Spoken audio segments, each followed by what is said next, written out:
Hello guys, সকাল সকাল দেখো রেডি হয়ে আমরা বেরিয়েও পড়েছি।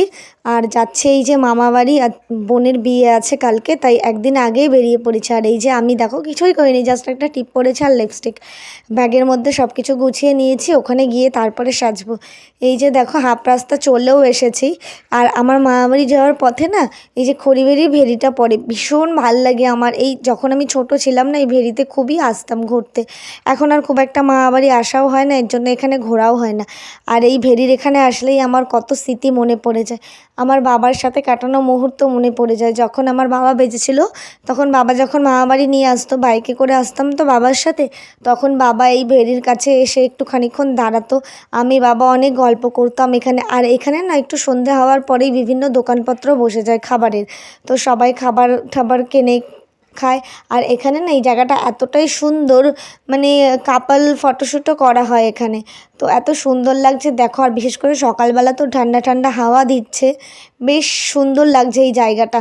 আর এইখানে একটা ভেরি আছে, সেটাকে বলা হয় বড়খাল। চলো কিছুটা গেলেই তোমাদের দেখাচ্ছি। সেইখানে না অনেক মাছ ধরা হয়, আমি এর আগে যতবার এসেছি দেখেছি ওখানে প্রচণ্ড মাছ ধরা হয়। আর এত মাছ ধরা হয় বলে না ওখানে প্রচণ্ড গন্ধও হয়। আর এই যে কিছুটা যাই, তারপরে তোমার ওই বড় খালটা পড়ে, এই যে এই জায়গাটা পার করার পরেই আর কি পড়ে। তো এরকম জায়গায় আসতে কার কার ভালো লাগে অবশ্যই কমেন্টে জানিও, কিন্তু আমার তো ভীষণ ভালো লাগে। আর সত্যি বলতে কি, মামাবাড়ি যেহেতু বিয়ে আছে, তাই একটু তাড়াহুড়ো করেই বেরিয়েছিলাম।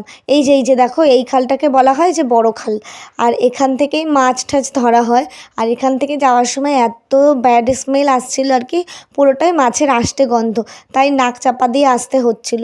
আর দু সাইডে এরকম যদি মানে আর কি থাকে, এত সুন্দর লাগে না দেখতে এই ভেরিগুলো, আমার এত ভালো লাগছিল কি বলবো, তাই তোমাদের একটু ক্যাপচার করে দেখাচ্ছিলাম। এইগুলোই আর কি থেকে যাবে ভিডিও।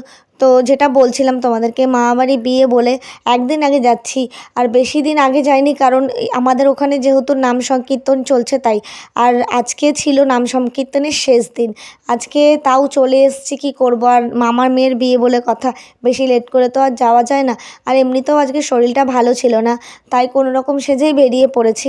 আর এইদিকে আমার ঠাম্মিকে নিয়ে এসেছি, ঠাম্মি আমি আর মা তিনজনেই চলে এসেছি। আর এখানে দেখো কতটা শ্যাওলা মানে টাইপের পড়ে আছে, মানে এগুলোকে কচুরিপানা বলে না কি বলে আমার ঠিক জানা নেই, বাট এই যে আর কি সাদা জলের মাঝখানে এরকম সবুজ দেখতে বেশ অকওয়ার্ডই লাগছিল, তো বেশ ভালোই লাগছিল। আর আসতে এখান থেকে অনেকটা রাস্তা চলেও এসেছি। আর এবার একটু দোকানে দাঁড়িয়েছিলাম কিছু খাবার কেনার জন্য, তো খাবার কিনে আবার খেয়ে আবার রওনা হয়ে গিয়েছি। সেটা তোমাদেরকে দেখানো হলো না, সেটা স্কিপ করেই গেলাম।